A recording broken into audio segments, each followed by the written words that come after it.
નમસ્કાર મારા વહાલા વિદ્યાર્થી મિત્રો, આજે વાત કરીશું ધોરણ 11 વિશે ગુજરાતી પ્રથમ ભાષાના વાર્ષિક પરીક્ષાના પ્રશ્નપત્રનું પરિરૂપ અને મોસ્ટ આઈએમપી પ્રશ્નપત્રનું સોલ્યુશન જોવાના છીએ. કુલ ગુણ રહેશે 80 અને 3 કલાકનું તમને પેપર જે છે તે વિદ્યાર્થી મિત્રો લખવા માટેનો સમય મળશે. તો આ છે આપણું સંપૂર્ણ જે છે તે વિદ્યાર્થી મિત્રો પ્રશ્નપત્રનું પરિરૂપ છે. તો પરિરૂપની અંદર આપણે સીધું પ્રશ્નપત્ર સમજીશું, જેથી તમને ખ્યાલ જે છે તે આવી જાય વિદ્યાર્થી મિત્રો. અહીં આપણને સંપૂર્ણ બ્લુપ્રિન્ટ પણ આપેલી છે અને કયા ચેપ્ટરમાંથી કેવા પ્રશ્નો પૂછાય છે તેની પણ આપણે વાત કરવાના છીએ. તો ગુજરાત માધ્યમિક અને ઉચ્ચતર માધ્યમિક શિક્ષણ બોર્ડ ગાંધીનગર દ્વારા મિત્રો બહાર પાડવામાં આવેલું મોસ્ટ આઈએમપી પ્રશ્નપત્ર છે. વિભાગ એ જે છે તે પદ્ય આધારિત રહેશે. પ્રથમ અહીં સાચો વિકલ્પ પસંદ કરીને લખવાનો છે. ચાંદલિયો ક્યાં ઉગ્યો છે? તો વિદ્યાર્થી મિત્રો ચાંદલિયો વનમાં ઉગ્યો છે, તો સાચો જવાબ આવશે સી. છપ્પાના કવિ જે છે એ કવિનું નામ જે છે તે શું હતું? તો અખો હતો, એટલે કે સાચો જવાબ આવશે બી. ત્યાર પછીનો પ્રશ્ન છે, નીચે આપેલા પ્રશ્નોના એક વાક્યની અંદર ઉત્તર આપો. દરેકનો 1 ગુણ રહેશે અને મિત્રો 4 ગુણના 4 પ્રશ્નો પૂછાશે. મોટા થયા પછી કવિને કઈ વાતનું દુઃખ છે? તો વિદ્યાર્થી મિત્રો કવિને મોટા થયા પછી કવિને માના ખોળાથી દૂર જવું પડ્યું એ વાતનું દુઃખ છે. અંતે કોણ નાવિકના મનનું સમાધાન કરે છે? તો અંતે શ્રીરામના ગુરુ વિશ્વામિત્ર નાવિકના મનનું સમાધાન કરે છે. ફળીના ઝાડવા ક્યાં જવાની વાત કરે છે? તો ફળીના ઝાડવા દૂર દૂર જંગલમાં જવાની વાત કરે છે. વધ સ્તંભ પર કોને જડી દેવામાં આવ્યા છે? તો વધ સ્તંભ પર ઈસુ ખ્રિસ્તને જડી દેવામાં આવ્યા છે. ત્યાર પછી મિત્રો વાત કરીશું આગળ. નીચેના પ્રશ્નોના 3-4 વાક્યની અંદર જવાબ લખવાના છે અને કોઈ પણ તમે જે છે આમાંથી લખશો એના 2 ગુણ પ્રત્યેકના મળવા પાત્ર છે. એટલે કે 7, 8 બંને તમારે ફરજિયાત લખવાના છે અને પ્રશ્ન 9 જે છે તેની અંદર અથવા છે, એમાંથી કોઈ પણ એક તમે લખી શકો છો. નીચે આપેલા પ્રશ્નોના સવિસ્તાર જવાબ લખો. ગમે તે એક લખવાનો છે અને તેના 4 ગુણ છે. તો ચક્રવાક, મિથુન ખંડકાવ્યનો અંત અથવા તો અશુકનું પાત્રાલેખન વિદ્યાર્થી મિત્રો તમે લખી શકો છો. વિભાગ બીની વાત કરીએ તો ગદ્ય આધારિત રહેશે વિદ્યાર્થી મિત્રો, જેની અંદર પ્રશ્ન નંબર 11 જીભ ગદ્ય જે છે તેનો પ્રકાર કયો છે? તો તમને ખબર જ છે કે હાસ્ય નિબંધ છે, એટલે કે સી આવશે. જમાના પ્રમાણે નવલિકા જે છે એ નવલિકાના લેખક કોણ છે?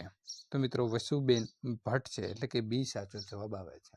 એટલે ખાસ આપણે અનુક્રમણિકા તૈયાર કરી દીધી, એટલે કે કયો પાઠનો સાહિત્ય પ્રકાર છે અને તેના લેખક કોણ છે. ત્યાર પછી વાત કરીશું પ્રશ્ન નંબર 13 સંસ્થા ચલાવવા તૈયાર વિદ્યાર્થીઓએ અંતે શું કર્યું? તો સંસ્થા ચલાવવા તૈયાર વિદ્યાર્થીઓએ અંતે નાના ભાઈની નજર ચૂકાવીને ઓફિસ બહાર નીકળી ગયા. રમણીકલાલનો વ્યવસાય શું હતો?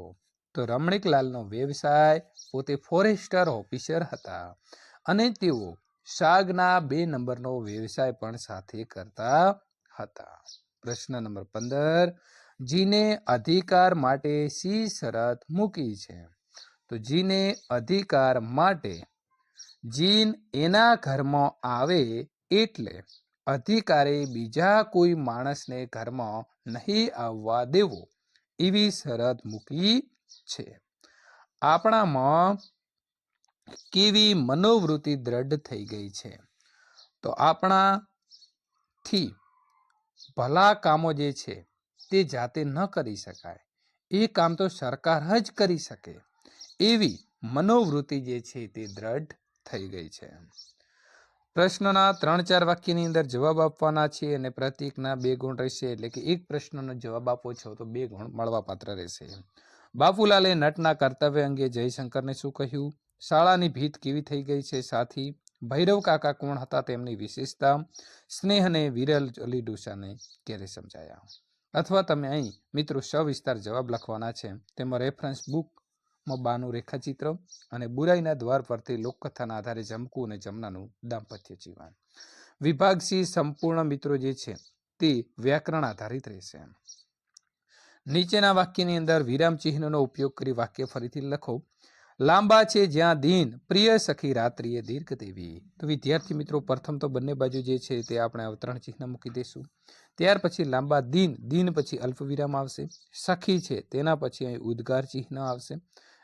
તો આ પ્રકારે મિત્રો આપણે વાક્ય પૂર્ણ કરી દઈશું. અરે, તો આ ભૂંડા ખોપરીને તો ઢાઢી રાખીએ, તો આ પણ બોલે છે વાક્ય, એટલે ડબલ અવતરણ ચિહ્ન જે છે તે વિદ્યાર્થી મિત્રો આપણે લગાવવા પડશે. અરે ભૂંડા, ત્યાં અલ્પ વિરામ આવશે.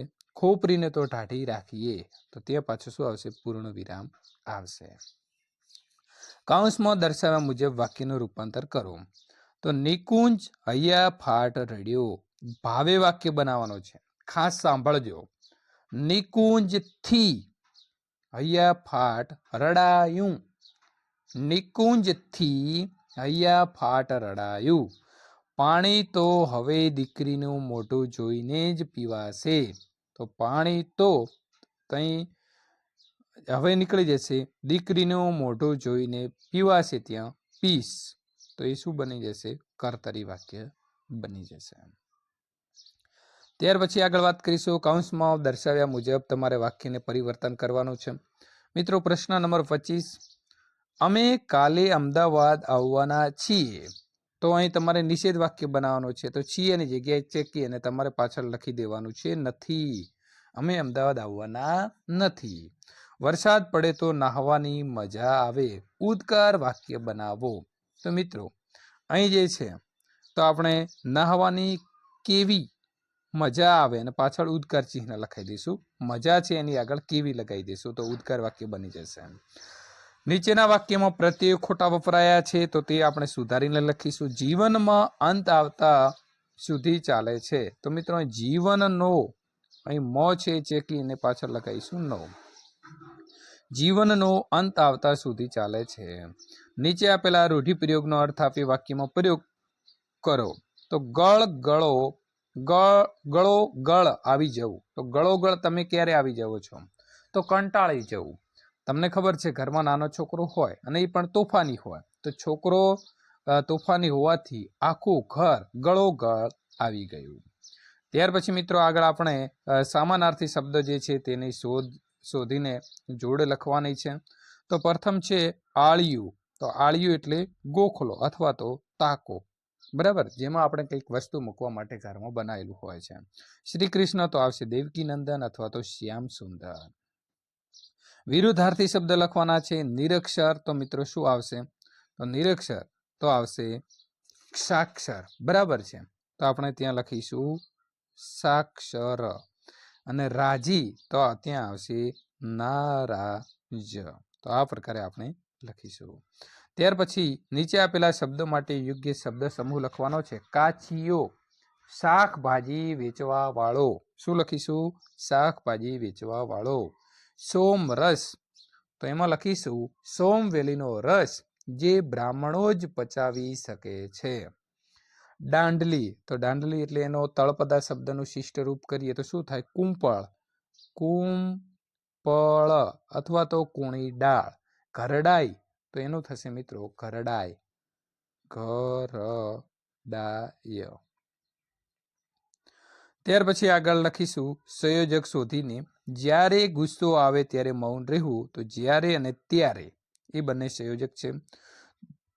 ધૂળીની આ પાવન કથા મેં સાંભળી હતી, પણ એને મળ્યો ન હતો. તો આવશે પણ. નીચે આપેલા વાક્યમાં કઈ વિભક્તિ વપરાય છે તે જણાવો. રમેશ અગાસી ઉપરથી નીચે ઉતર્યો.